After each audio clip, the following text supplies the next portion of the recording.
Good morning, everyone. Welcome to your Fast Track to 7 a.m. Thank you for joining us. I'm Ashlyn Hill. The victim in a murder over the weekend in Fargo has now been identified as 59-year-old Fargo resident Jody Campbell. Fargo police have arrested 61-year-old Randall Duffy in connection to her death. Officers responded to the scene just before noon Saturday in the 3100 block of 33rd Street South. When officers walked into the home, they found the woman dead. Police say that the victim and Duffy knew each other. They're calling it a domestic dispute. It is an ongoing investigation. And a Fargo man is in jail after a chase yesterday afternoon in Cass County. This happened around 12:40 p.m. The Cass County Sheriff's Office says 32-year-old Jordan Arthur Wichman drove away from deputies in rural Castleton and attempted to ram a squad car with a deputy inside. He attempted to drive through a ditch off I-94 near County Road 9. He was taken into custody by the Highway Patrol and medically cleared before being booked into jail. He was arrested for fleeing, reckless endangerment, preventing arrest, and driving under the influence of narcotics. DUI charges are now listed for a Grand Forks man after a crash just before 5 last night. It happened on State Highway 66. North Dakota Highway Patrol says 28-year-old Jedediah Eno was speeding from Grand Forks to Drayton when he lost control, rolled his vehicle and ended up in a ditch. He was taken to Altru with moderate to severe injuries. Highway Patrol is investigating. And take a look at this. It's a vehicle now being flipped back over by a towing company after rolling last night. This happened around 6:30 p.m. on 52nd Avenue in Fargo between Veterans and 45th. Officers on scene tell us there was only this one vehicle involved with 2 people inside. No word yet on what led up to the original vehicle flipping. Highway Patrol has identified the victim after a fatal crash in Park River. 60-year-old Roger Johnson from Park River died after crashing into a tree. It happened around 5 a.m. on Saturday. Highway Patrol says he was going west on State Highway 17 at the Hoople turn and did not turn at a curve, running into a tree. This crash remains under investigation by NDHP. We'll take a look at your screen now. EMTs and a patient now safe after this ambulance fully caught on fire near Colfax in Richland County this weekend. The Day County, South Dakota ambulance was northbound on I-29 when it caught fire just after 9:15 Saturday night. The driver stopped and helped get the other EMT and a patient out of the ambulance. They were able to get out in time, and that patient got transferred to Sanford and Fargo. The ambulance, however, a total loss. And because of this, northbound I-29 was closed for 45 minutes while the fire was put out. During that time, a BMW driven by 28-year-old Donald Laoya of Fargo started a chain reaction 4-vehicle crash. 9 people were involved there, 6 of them hurt and taken to Fargo hospitals. 59-year-old Jody Erfley of West Fargo is said to have life-threatening injuries now. Laoya was arrested at Sanford for DUI, refusal, and driving under suspension. Well, time now to take a look at our Fast Track forecast. We're sending things right on over to Summer Schnellbach with all the details. Hey, Summer, good morning. Good morning, and thank you all for waking up with us here on this Monday. Bright sunshine for that bustling morning commute to get the new work week started. What we're watching for you, we're going to see a lot of sun, at least through the first part of our day. Clouds increase this afternoon, chance of rain tonight. Our next chance for thunderstorms, isolated severe thunderstorms, going to come on Wednesday, and then we're still unsettled into Father's Day weekend with rain and thunder shower chances. Right now, calm winds, clear skies, 50 degrees in Fargo, 52 in Moorhead.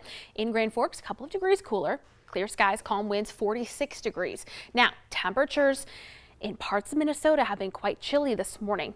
Bemidji still at 39 degrees after dipping to about 34 throughout the morning. A little warmer in the Southern Valley. We're at 50 in Fargo, Fergus Falls, 45 in Wadena, 48 in Jamestown and in Oaks. Now, here's what we're watching for you through the rest of the day. A lot of sunshine, at least through the first part of our day. Turning more active out in western North Dakota. By 3 o'clock, rain and storms from Minot down through Dickinson, but it's going to take a while for this front to work its way into the valley.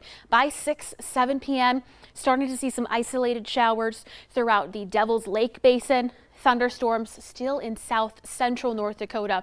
That thunderstorm chance is going to diminish as these showers and storms work their way into the valley after sunset. However, we still could see some embedded thunder showers with thunder and lightning being the primary threats through the overnight hours. This is now by 4 in the morning. A steady band of rain and a few rumbles throughout northwestern Minnesota, but by daybreak, they're all exiting, and then we're going to see a lot of sunshine for our day tomorrow as well. Temperatures a little warmer, though it will be breezier tomorrow. For today, temperatures generally in the 70s. Warm, humid with that isolated severe chance on Wednesday, cooling back down a little bit into Father's Day weekend. And Ashland, we've got those shower and thunderstorm chances Saturday, Sunday, Monday, and Tuesday. Not going to be a washout every day, but just keeping an eye on it. Just enough to kind of ruin your plans. Yeah, just enough to be inconvenient. Yeah. Well, thank you for the heads up at least, Summer. Yes, of course.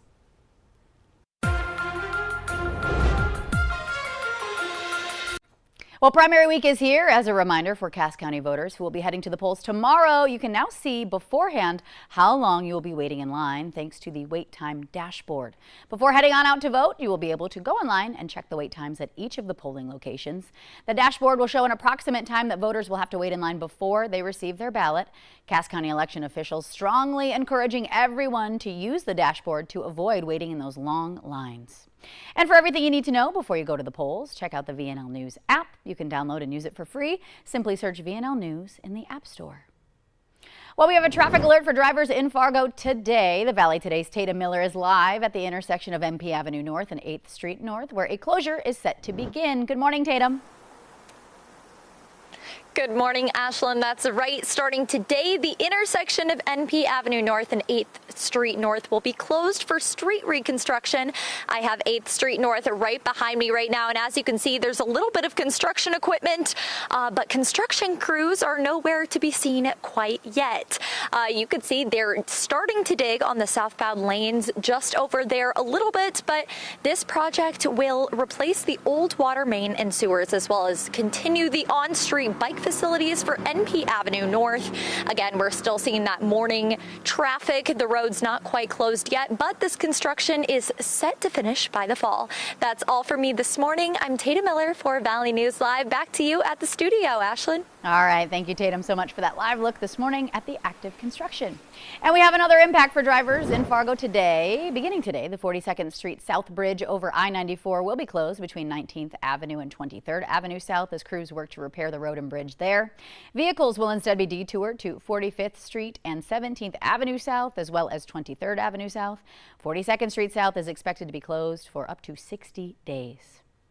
Well, big news, Miss North Dakota has been named, and your winner is VNL's very own Sophia Richards. Sophia is my co-host on our morning talk show, North Dakota Today, happening every weekday from 9 to 10 a.m.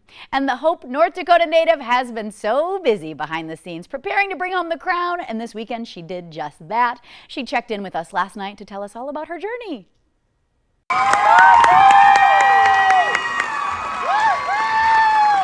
That was the moment Saturday night when VNL's Sophia Richards was named Miss North Dakota.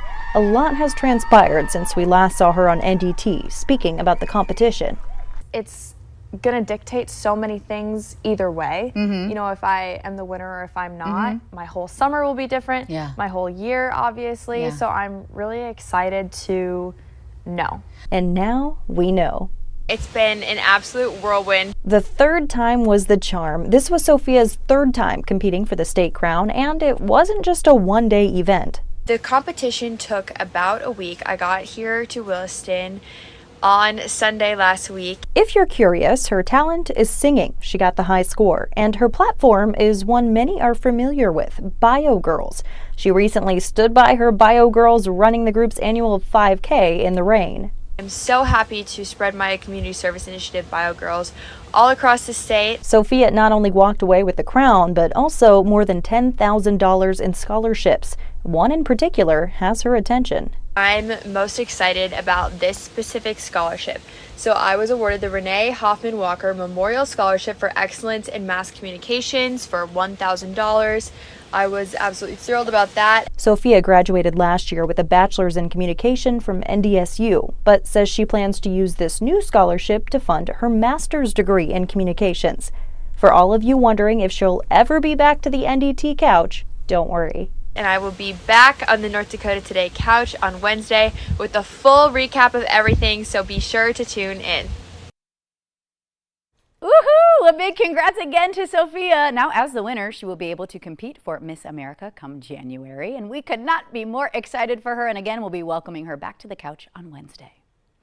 All right, a heads up, we are just 8 days away from our VNL Cares Impact Day, highlighting the Great Plains Food Bank. You can head to our website to watch stories on the many areas in which they serve, many you might not know about. You can donate now by scanning the QR code on your screen or head to valleynewslive.com. Click on the VNL Cares button to make a difference.